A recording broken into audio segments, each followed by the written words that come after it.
Bismillahirrahmanirrahim. Assalamualaikum warahmatullahi wabarakatuh. Ketemu lagi dengan saya Mr. Zu di kondisi gabut karena kuota habis, nggak ada WiFi. Nah, kita masih bisa pakai aplikasi Zoo Holistic Academy tanpa harus pakai kuota. Nah, kalau lagi begini enaknya eh, kita coba menu baru dari Zoo Holistic Academy. Ya, ada herbologi ya. Belajar tentang herba-herba khususnya yang ada di Nusantara ini. Ya, di sini ada 4 sub menu dari menu Herbology Center ya. Ada ensiklopedi tanaman, ramuan herbal, 10 ramuan jamu segar, dan nanti ada e-book yang terakhir. Apa saja isinya ensiklopedi tanaman? Nah, di sini tanaman-tanaman yang ada di Nusantara dari A sampai Z ya. Nah, ini sudah masuk di dalam submenu ini ya, dari A ya, dari A ini banyak banget ya. Kemudian ada B, banyak, semua sudah ada gambarnya, tinggal diklik aja. Nah, nanti akan ada khasiatnya ya, morfologinya, budidayanya, kandungan kimianya. Nah, ini bisa dibaca satu-satu. Kalau lagi nggak ada kuota, tetap bisa belajar dengan membuka ensiklopedi tanaman. Kemudian nanti ramuan herbal ya. Kita bisa lihat ramuan herbal di sini juga banyak dari A, ini banyak sekali. Ya, kita bisa cari misalnya kasus paru-paru ya, paru-paru. Di kasus paru-paru ini ada abses paru, kanker paru, dan juga TBC ya. Nah, kemarin ada kasus klien kanker paru. Kira-kira kalau dari Herba Nusantara apa yang bisa kita pakai?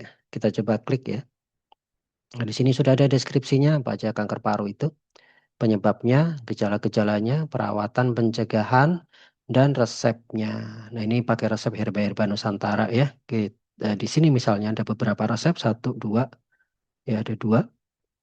Kita lihat coba yang pertama ada cakar ayam, sambiloto, temu putih, biji jali, dan akar alang-alang. Nah, kita juga bisa pelajari lah herba-herba ini tadi di ensiklopedi tanaman tadi. Misalnya cakar ayam ya. Kita coba cek balik lagi ya ke ensiklopedi tanaman. Ada C, cakar ayam. Ada tidak? Ah, ini dia. Cakar ayam. Ada ya. Cakar ayam khasiatnya mengobati radang paru, amandel, akut, kantung empedu, mengobati batuk. Ada nggak yang buat kanker? Wah, di sini dia ada kanker ya. Ada kanker. Ya, ini memang bisa hubungannya dengan paru-paru ya. Jadi ya mungkin di salah satu sebagai khasiatnya untuk pengobatan ramuan herba tadi untuk masalah kanker paru-paru. Terus tadi ada sambiloto ya, berarti S, sambiloto. Nah, ini dia sambiloto. Ini juga ya, tadi ditambahkan dalam ramuan tadi sambiloto bisa untuk radang ya, mungkin karena kanker itu bikin radang salah satunya ya kita gunakan sambiloto. Kemudian tadi ada apa lagi ya tadi ya kok saya lupa. Paru ya tadi ya, kanker paru. Ada cakar ayam tadi udah ya. Sorry, nomor satu. Ada akar alang-alang ya, alang-alang. Kita cek di sini A berarti alang-alang. Ini akar wangi ya, hampir sama bentuknya. Nah, ini dia alang-alang ada ya. Mengobati batu ginjal, infeksi ginjal, hepatitis, kencing batu. Berarti ini lebih ke semacam diuretik ya. Oke, berarti kalau kalau kita paham sifat-sifat herba sebenarnya kita jadi tahu berarti yang diharapkan dari ramuan kanker paru tadi ini adalah untuk membuang lembab panas ini ya, arahnya membuang lembab panas karena herba-herbanya sifatnya arahnya ke dingin ya. Ini yang resep pertama. Oke. Nanti bisa dipelajari lagi yang lain ya. Bisa pelajari yang lain. Ini masih banyak nih. Ada hepatitis juga ada ya, hepatitis. Ada temulawak sambiloto akralang. Berarti ini tipe hepatitisnya tipe panas ya, lembab panas. Arahnya ke lembab panas. Nah, kemudian ada 10 ramuan jamu segar ya. Ada anggur jamu, kunyit asam, beras kencur, temulawak, kunyit sirih, gula asam, cabai puyang, sinom pahitan, dan minuman secang. Ini nanti bisa dilihat misalnya kunyit asam. Manfaatnya mengurangi bau badan, ya, mengurangi rasa sakit dan keluhan haid, ya. Bahannya ada kunyit asam, asam jawa, gula aren, garam, gula putih secukupnya, air matang, dan juga cara membuatnya. Ini bisa dicoba. Dan pastinya ya bisa dikembangkan ya, biar unik ya, atau istilahnya sekarang jamu kekinian gitu ya. Kemudian ada e-booknya juga ya. Ada rimbang dan 11 ramuan jamu saintifik. Ya, ini bisa dipelajari. Nah, ini mungkin sedikit beda ya versinya karena saya sudah coba hubungkan dengan eh, pengobatan timur ya. Jadi rimpang dan 11 ramuan jamu saintifik tapi pendekatannya konsep panas dingin. Ya, ini lagi tren soalnya sekarang konsep panas dingin. Jadi misalnya contoh, nah ini ya. Nah ini sebenarnya banyak ya panas dingin ya. Nah ini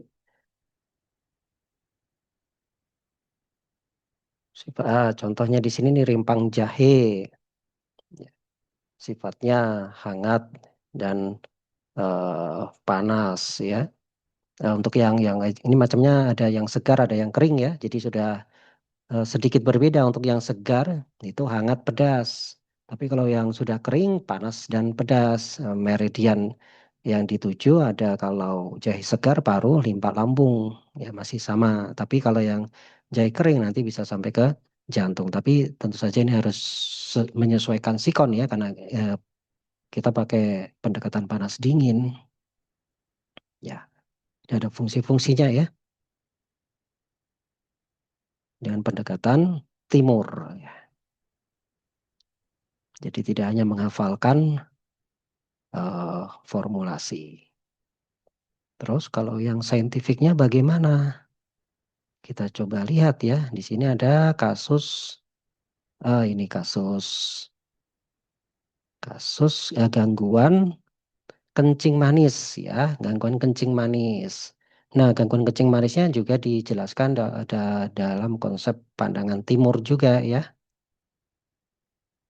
Nah, ini macam-macamnya. Kemudian eh, memahami formulasi dari jamu saintifik yang sudah diuji cobakan. Ada daun salam, kayu manis, sambiloto, dan rimpang temulawak. Ini arahnya untuk penderita DM tipe 2 ya. Nah, penjelasannya menggunakan pendekatan panas dingin ya. Jadi misalnya di sini ada daun salam, dia sifatnya hangat ringan ya, ada sedikit rasa pahit aromatik ya, makanya sering dipakai untuk masak ya karena ada bau yang wangi ya. Meridiannya masuk limpa lambung dan hati.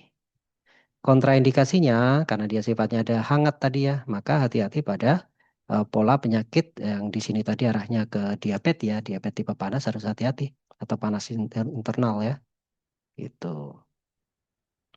Kemudian ada herba apa lagi tadi? Sambiloto. Sambiloto itu sifatnya dingin, sangat dingin karena pahit ya, sangat pahit. Berarti memang ini arahnya nanti untuk diabetes tipe panas. Tapi karena ini sudah formulasi, berarti arahnya bisa panas dingin ini nanti. Ketemunya bisa netral ya, salamnya hangat, tapi sambilotonya arahnya ke dingin. Kalau digabung ya bisa ke arah tengah-tengah ya, anggap aja tengah-tengah.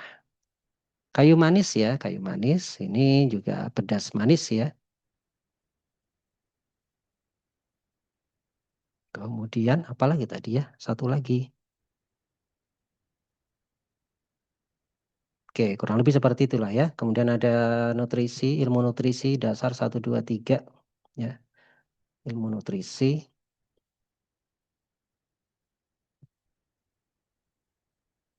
kita coba langsung acak ya. Oh, 123. Ya, misalnya Murbei. Ternyata dia punya sifat dingin, masuk meridian paru-paru liver, rasanya manis. Ya. Kemudian apa lagi? Ya, masih banyak ya. Nah, nanti bisa dibaca-baca ya. Masih bisa dibaca-baca. Nah, kalau sudah mempelajari ini kita bisa iseng lah latihan soal. Latihan soalnya berarti tadi herbalogi jamu ya. Kita coba iseng-iseng lah mempelajari eh, herba tapi dari jamu, dari soal-soal eh, latihan untuk jurusan jamu. Seorang pasien mengalami demam 39,5 derajat Celcius, sesak nafas, dan saturasi oksigen 10%. Sebagai tenaga vokasi jamu, tindakan yang paling tepat adalah, nah, yang mana ini?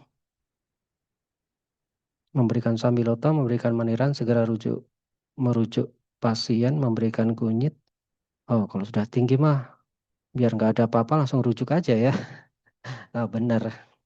Ya, daripada salah, udah 39,5 nanti ada apa-apa, rujuk aja ke rumah sakit. Ya, ternyata benar ya, jadi nggak boleh sok-sokan mungkin bahasanya ya. Oh, walaupun mungkin sebenarnya bisa sih, bisa, tapi harus dicek lebih jauh ya. Suhu seperti ini arahnya ke panas atau dingin, nanti lihat lidahnya. Kalau panas bisa kasihkan sambiloto ataupun meniran juga bisa ya. Tapi sebaiknya kalau saya sih milih rujuk aja pasiennya. Ternyata sama ya. Dalam proses produksi ekstraksi herbal, validasi proses dilakukan terutama untuk memastikan bahwa validasi proses ya berarti produk selalu memiliki warna yang sama. Proses secara konsisten menghasilkan produk yang memenuhi spesifikasi mutu, harga jual produk stabil, jumlah pekerja mencukupi, kemasan menarik, ya namanya validasi ya, biar konsisten lah ya, konsisten. Oke, lanjut lagi, senyawa utama yang berperan sebagai marker pada rimpang temulawak ada andrografolit, enggak lah ya, andrografolit, filantin, santorizol, piperin, eugenol. Wah, susah ini. Rimpang temulawak sebagai marker. Santorizol sih kayaknya. Ingat-ingat. Lupa-lupa ingat ya. Betul ya, Santorizol ya. Tujuan utama proses sortasi basah pada simplisia. Sortasi basah pada simplisia. Mengurangi kadar air, menghilangkan bagian tanaman yang tidak diinginkan, menghaluskan ukuran simplisia, menambah kadar senyawa aktif, menentukan kadar abu. Kan ini bahas sortasi basah ya menghilangkan bagian tanaman yang tidak diinginkan sih. Tapi kita coba ya. Oke, betul. Pemeriksaan identitas simplisia dapat dilakukan menggunakan uji organoleptik, pemeriksaan hematologi, elektrokardiografis, spirometri, audiometri. Nah, ini kan simplisia. Simplisia bisa kita gunakan uji organoleptik ya. Kita coba. Oh, betul. Kemudian senyawa kurkumin termasuk ke dalam golongan. Ya, ini saya lupa kalau ini. Lupa saya. Alkaloid, flavonoid, polifenol, terpenoid, saponin. Ngarang aja ya, saya lupa jujur aja. Salah ini polifenol. Parah, lupa. Seorang perempuan berusia 64 tahun dengan diabetes mellitus, hipertensi, dan penyakit ginjal kronik stadium 3 ingin mengkonsumsi jamu yang terdiri dari brotowali, sambiloto, kumis kucing, dan seledri. Sebagai tenaga vokasi jamu, langkah yang paling tepat adalah, oke, dia diabetes, DM, hipertensi, dan penyakit ginjal kronik stadium 3. Ya, gimana ya? Menyarankan seluruh ramuan dikonsumsi, kayaknya enggak ya. Ada ginjal, harusnya enggak boleh yang pahitan sih, harus hati-hati brotowali sambiloto ini. Mengkaji fungsi ginjal, terapi yang sedang digunakan, serta potensi interaksi sebelum memberikan rekomendasi. Mengganti seluruh obat dokter dengan jamu, ya kurang etis juga. Mengurangi dosis obat hipertensi, menambahkan pegangan agar lebih efektif. Kalau saya sih cari aman ya mengkaji fungsi ginjal. Oke, benar ya, cari aman.